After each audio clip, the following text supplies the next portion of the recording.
Hey everyone, we are talking all things discipleship, and today I am talking about go where they are going.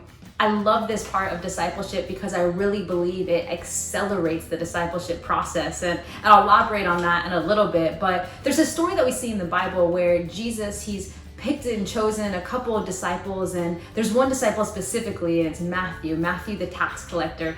And you hear the story where Jesus looks at him and he's like, hey, come follow me. And Matthew does. He drops everything and he goes where Jesus is going. But what I love about this story is you see later that Matthew doesn't just go where Jesus is going, but Jesus goes where Matthew is going. What I mean by that is Matthew ends up hosting this party for Jesus, and he goes and he steps into Matthew's world, where Matthew invites all of his friends, his tax collectors, and to other people. They're looking down on this because tax collectors, they're not liked because they steal from people, and the Jews, they're not getting along with these tax collectors. They're like, what? This guy's hanging out with them. But Jesus steps into his world. He goes where he is going, and I love this story so much because I think a lot of times we're really used to, and sometimes even good at, inviting people into our world, having people come follow us, come do what we're doing, and that is great.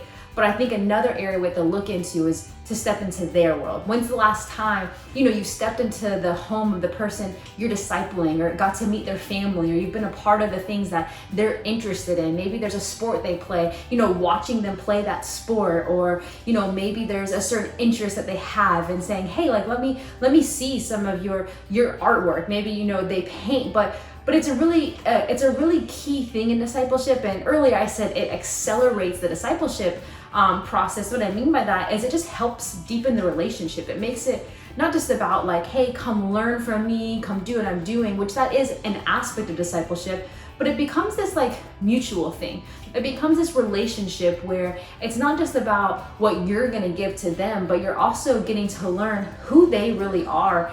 And it creates these opportunities. At the end of that story, the people who the Pharisees were kind of looking down and saying, I can't believe he's with them, Jesus' response is, well, I came not for the healthy, but for the sick. And what it did is when Jesus stepped into Matthew's world, it actually opened an opportunity to reach other people. And that's the opportunity we get too. When we step into the world of people we're discipling, it could open doors and it could do these things. So even just the application that I would have for you is, ask yourself, have I gone where my disciples are? Like, have I stepped into their world? The application would be, do that even this week. Go and step into their world. Go ahead and go where they are going. And I can guarantee you that it's going to help strengthen the relationship, and it's also going to probably help open other doors. It gives you insights into other things, and it's just an exciting part of getting to just even have this closer relationship with the people that you are discipling. So